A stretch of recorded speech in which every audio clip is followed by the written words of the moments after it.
उलझनों से डरे नहीं, उलझनों से डरे नहीं, कोशिश करे बेहिसाब। उलझनों से डरे नहीं, कोशिश करे बेहिसाब। इसी का नाम जिंदगी है, चलते रहिए जनाब, चलते रहिए जनाब। कहते ना, चलना जीवन की निशानी, रुकना मौत की कहानी। ठीक है, तो जब तक लाइव है, ठीक है, तब तक सब कुछ है।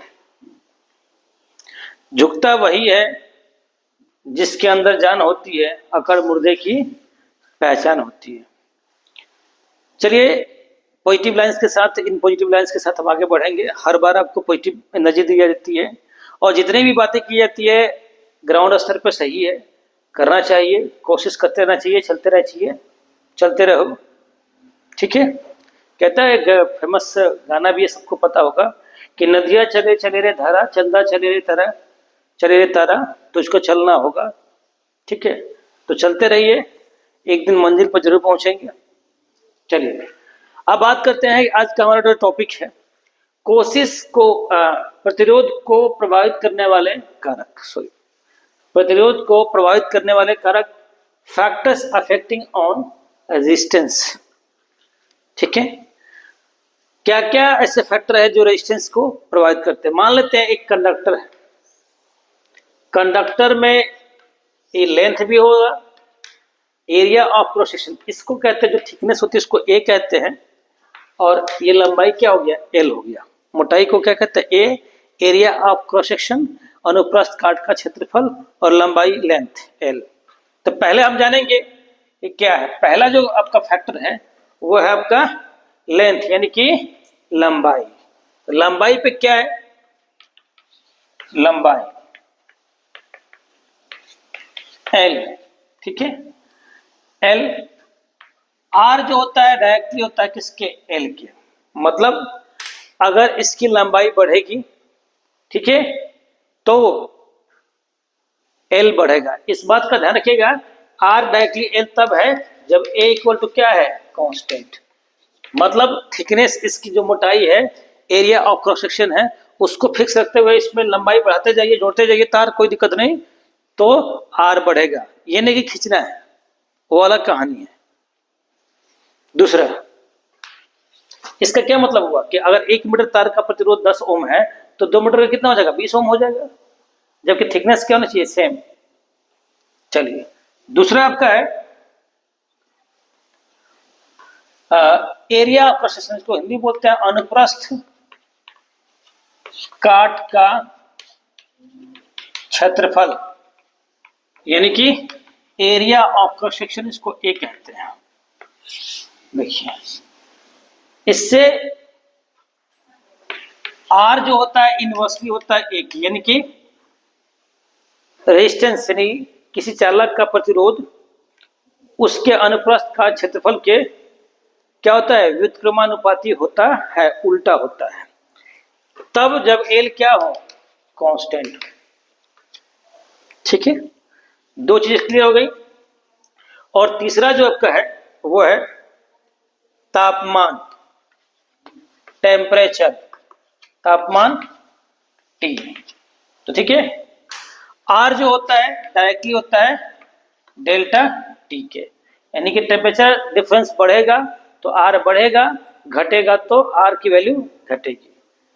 जूनियर क्लासेस में 10th क्लास में दो के स्टडी ज्यादा करनी है आपको, लेंथ और अनुप्रस्थ का क्षेत्रफल का। इसमें एक टॉपिक आपका आएगा प्रतिरोध, सबको मालूम है कि आर होता है प्रतिरोधकता, जानेंगे प्रतिरोधकता, यानी कि रेजिस्टेंस, क्या resistance, resistivity, resistivity, not resistance. ठीक है, चलिए इसको समझते हैं कैसे। हम जानते हैं कि आर डायरेक्टली क्या होता है, एल, एंड आर इनवर्सली होता है किसके, ए के। ऑन कंबाइनिंग दिस, इनको कंबाइन करना है, क्या करना है, कंबाइन करना है। तो आर क्या होगा, एल ऊपर हो गया, एक आ गया नीचे। जब भी हम समानुपाती साइन को हटाते हैं तो क्या आता है, एक कांस्टेंट आता है, R equal to rho L upon क्या होता है, ए। ये रो क्या है भाई? तो रो है, ठीक है, समानुपाती नियतांक, समानुपाती नियतांक जिसे रेजिस्टिविटी, रेजिस्टिविटी यानी प्रतिरोधकता या स्पेसिफिक रेजिस्टेंस कहा जाता है। ठीक है, अब बात आती है कि सर तो अगर R equal to this one तो रो कितना हो गया? रो इक्वल टू क्या हो गया? R इंटू ए अपॉन क्या हो जाएगा? एल। ठीक है, यदि L equal to 1 metre, A equal to 1 metre square, A को 1 ले लीजिएगा, L को 1 लिए तो रो क्या होगा? रो इक्वल टू क्या होगा? R। यानी कि अगर किसी कंडक्टर की लंबाई 1 मीटर है और उसके अनुप्रस्थ काट का क्षेत्रफल भी 1 मीटर स्क्वायर है तो उसका प्रतिरोध और प्रतिरोधकता दोनों क्या होते हैं? समान होते हैं। अब अक्सर कंफ्यूजन होता है कि प्रतिरोध क्या है और प्रतिरोधकता क्या है। ठीक है, प्रतिरोध और प्रतिरोधकता की बात करते हैं। क्या है प्रतिरोध और प्रतिरोधकता? यानी कि रेजिस्टेंस, ठीक है, रेजिस्टेंस एंड रेजिस्टिविटी। और एक और चीज कहता हूं, ठीक है, अब एक बात आती है कि सर इन दोनों में डिफरेंस क्या है? देखो डिफरेंस क्या है। प्रतिरोध किसी दिए गए तार के लंबाई का, किसी दिए गए तार का, ठीक है, किसी दिए गए कंडक्टर का क्या है? प्रॉपर्टी है। लंबाई बढ़ रही है, ठीक है, मोटाई बढ़ रही है, घट रही है, लंबाई घट रही है, बढ़ रही है, तो प्रतिरोध बदलेगा, प्रतिरोधकता नहीं बदलेगा। प्रतिरोधकता उसके मटेरियल की प्रॉपर्टी होती है जिससे वो मिलके बना होता है। जैसे आयरन, आयरन का रॉड है, 1 मीटर का लो चाहे 10 मीटर का लो, प्रतिरोध चेंज हो जाएगा लेकिन प्रतिरोधकता चेंज नहीं होगी, क्योंकि आयरन मटेरियल जो है जिस मॉलिक्यूल से बना हुआ है, आयरन के मॉलिक्यूल से, उसकी प्रॉपर्टी चेंज नहीं होती है। ठीक है, लंबाई के बढ़ने से घटने से, ठीक है, प्रतिरोध चेंज होता है, एरिया के एरिया प्रोसेशन के घटने बढ़ने से प्रतिरोधकता चेंज नहीं होता है। यानी कि प्रतिरोध एल और ए पे डिपेंड करता है लेकिन प्रतिरोधकता यानी कि रेजिस्टिविटी एल और ए पे डिपेंड नहीं करता है। हाँ, रेजिस्टेंस एंड रेजिस्टिविटी दोनों डिपेंड करता है किस पर? टेम्परेचर पर करता है, जो कि जूनियर क्लासेस में नहीं जानना है, कोई इसकी खास जरूरत नहीं है, सीनियर क्लासेस में जरूरत है। ठीक है, चलिए अब आती है बात की रेजिस्टेंस हो गया, रेजिस्टिविटी हो गया। अब एक कोई पूछे कि सर ये तो हो गया कि डायरेक्ट लंबाई बढ़ाई गई घटाई गई, मोटाई बढ़ाई गई घटाई गई, अगर किसी तार को खींचे हम, खींचे तब कैसे प्रतिरोध चेंज होगा? ठीक है, चलिए अगर हमें किसी तार को खींचते हैं तो प्रतिरोध चेंज कैसे होता है? देखिए, यदि कंडीशन नंबर 1 है, किसी चालक तार को n टाइम्स n गुना खींचा जाए तो प्रतिरोध पे क्या अंतर पड़ा जाएगा? ये कहानी है, एक टॉपिक है, इस पर समझना है हम लोग को। चलिए देखिए ध्यान से, मान लेते हैं कि एक कंडक्टर है, ठीक है, इसको खींच के हमने n टाइम्स, 2 गुना, 3 गुना, 4 गुना, जब आप खींचेंगे इसको तो क्या होगा? इसकी लंबाई बढ़ेगी लेकिन मोटाई क्या होगा? घटेगा। मान लीजिए कि इसका एरिया ए था, लेंथ एल था, और इसको आपने 2 गुना कर दिया तो ये क्या हो जाएगा? एरिया इसका a/2, क्योंकि वॉल्यूम यानी आयतन जो होता है वो क्या होता है? a इंटू एल होता है। एक सिलेंडर है, पाई आर स्क्वायर एच होता है ना, तो पाई आर स्क्वायर ए है आपके पास और एल क्या है आपका? एच है। तो अगर आपने एल को डबल कर दिया, 12 कर दिया, तो ए को क्या करना पड़ेगा आपको, आधा करना पड़ेगा, तभी तो कट के फिर से क्या आ जाएगा, एल। अब जानते हैं कि खींचेंगे तो आयतन पे कोई चेंजिंग नहीं होगा, लंबाई और एरिया चेंज होगा लेकिन आयतन पे कोई चेंजिंग नहीं होगा। इसी तरह से अगर हमने इसको n टाइम्स खींचा तो इसका जो एरिया ऑफ सेशन होगा a बाई एन टाइम्स क्या हो जाएगा, घट जाएगा, घट जाएगा। इनिशियली r इक्वल टू क्या होता है जी, रो एल अपॉन ए, अभी देखा था r equal to rho L upon ए।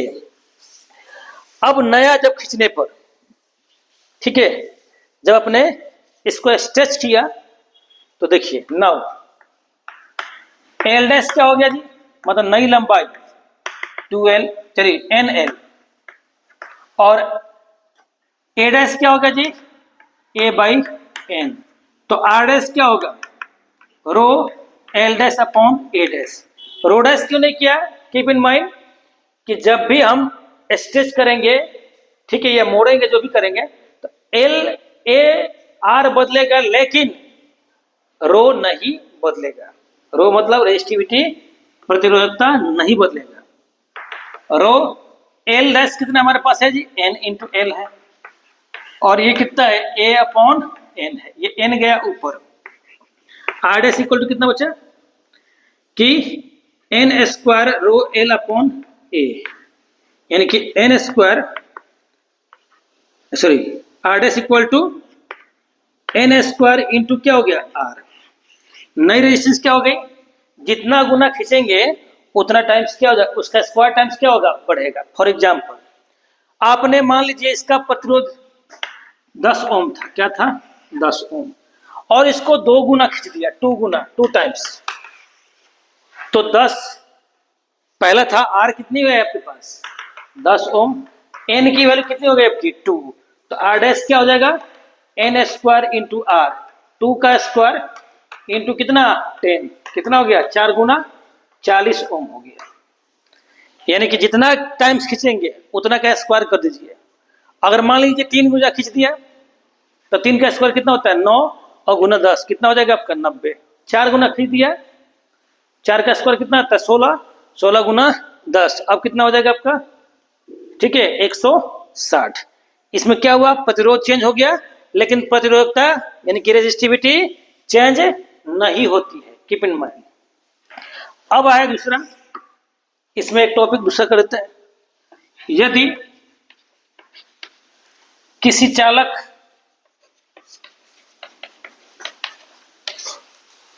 को n गुना 1/n टाइम्स, यानी n गुना कम किया जाए, n गुना कंप्रेस किया जाए, कंप्रेस मतलब क्या, दबाया जाए, दबाया जाए, या कंप्रेस किया जाए, या उसको ढाल के बनाया जाए।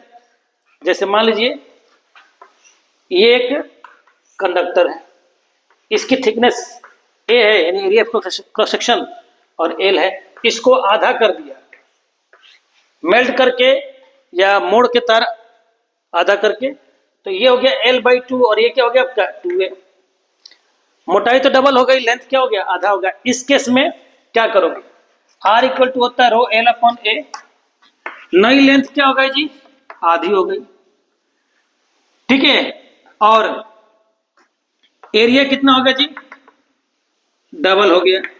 इसी तरह से अगर n टाइम्स खींचे तो ये क्या हो जाएगा, l/n, n खींचा नहीं, और ये हो गया n इंटू ए, खींचना नहीं, सॉरी, इसमें कंप्रेस करना, क्या करना है, कंप्रेस करना है, या मेल्ट करके उसका आधा बांधना है, या जितना गुना, आधा, पौना, 1/4, 1/3 जो भी करना कर लीजिए, कोई दिक्कत नहीं, ठीक है। तो यहाँ n रखेंगे तो क्या कहेंगे इसको, n, यहाँ n रखे तो क्या कहेंगे इसको, n।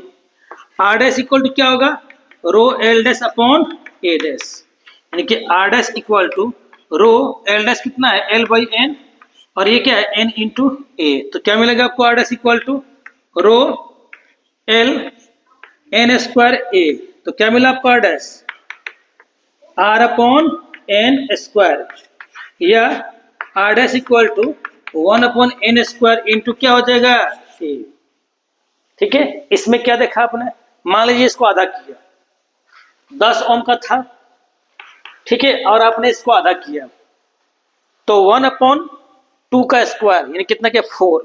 तो अब इतना कितना हो जाएगा r डैश 1/2 का स्क्वायर 4 इंटू 10 कितना मिल गया आपको 2.5 2.5 ओम।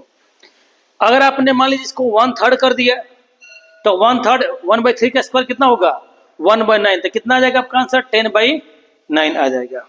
ठीक है, तो इस तरह से हमने क्या समझा, ठीक है, कैसे तार को चेंज करता है। एक और चीज ध्यान रखिएगा, दो कॉमन टर्म आते हैं इसमें, चालकता, देखिए कंडक्टेंस, रेजिस्टेंस को हम क्या कहते हैं हम लोग आर। अब हम जानेंगे कंडक्टेंस, चालकता, कंडक्टेंस, इसका उल्टा क्या होता है जी कंडक्टेंस। तो कंडक्टेंस का जो सिंबल होता है वो क्या होता है, वो होता है जी। क्या होता है जी, क्या होता है जी। रेजिस्टेंस यानी कि प्रतिरोध, आर के व्युत्क्रम को, व्युत्क्रम मतलब क्या होता है जी उल्टा, व्युत्क्रम को जी कहते हैं। जी मतलब कंडक्टेंस कहते हैं, यानी कि जी इक्वल टू क्या हो गया 1/r, ji equal to 1/r। मात्रक, जी का मात्रक, जी का मात्रक, इसका क्या होगा जी पर ओम। तो कह सकते हो आप इसका क्या होता है ओम, तो 1/ओम क्या होगा पर ओम, या ओम का उल्टा कर महो, या इसका नाम क्या है साइमेन भी कहते हैं, कैपिटल एस। जनरली हम लोग कैपिटल एस यूज करते हैं, ठीक है। और एक होता है कंडक्टिविटी, जिस रेजिस्टेंस है रेजिस्टिविटी, रेजिस्टिविटी है इसका रो कहते हैं। तो इसका जो उल्टा होता है उसको बोलते हैं कंडक्टिविटी। इसको रिप्रेजेंट करते हैं सिग्मा से, छोटा वाला सिग्मा है 6 की तरह होता है लेकिन थोड़ा सा टेढ़ा कर दीजिए इसको, ठीक है। तो क्या कहेंगे आप, रो के व्युत्क्रम को, रो किसका सिंबल है भाई, रो है रेजिस्टिविटी का, व्युत्क्रम को सिग्मा कहते हैं। सिग्मा किसका सिंबल है कंडक्टिविटी का। तो सिग्मा इक्वल टू हो गया 1/रो। मात्रक, रो का एस आई मात्रक क्या होगा, आप देखो ध्यान से, इसका होता है ओम मीटर। ओम मीटर कैसे होता है, इसका मात्रक देखिए, रो इक्वल टू होता है आर ए अपॉन एल। क्या होता है एल, आर का होता है ohm, metre square upon metre, cancel. तो रेजिस्टिविटी यानी प्रतिरोधकता का मात्रक क्या होगा ओम मीटर, इसका मात्रक क्या हो गया ओम मीटर। तो इसका उल्टा करो, पर ओम पर मीटर, या पर ओम को महो कहते हैं पर मीटर, या इसका दूसरा नाम क्या है साइमन पर मीटर। ध्यान रखिएगा उल्टा है। तो जिस वस्तु की, जिस जैसे कंडक्टर की बात करते हैं तो कंडक्टर का रेजिस्टेंस कम होता है तो क्या होगा कंडक्टेंस क्या होगा ज्यादा होगा, ठीक है। रेजिस्टिविटी क्या होती है कम होती है तो कंडक्टिविटी क्या होगी ज्यादा होगी, जस्ट उसका उल्टा। नॉन कंडक्टर अचालक जो है उनका रेजिस्टेंस ज्यादा होता है तो कंडक्टेंस क्या होगा कम होगा, और कंडक्टिविटी भी क्या होगा आपका कम होगा, ठीक है। Thank you, have a nice day.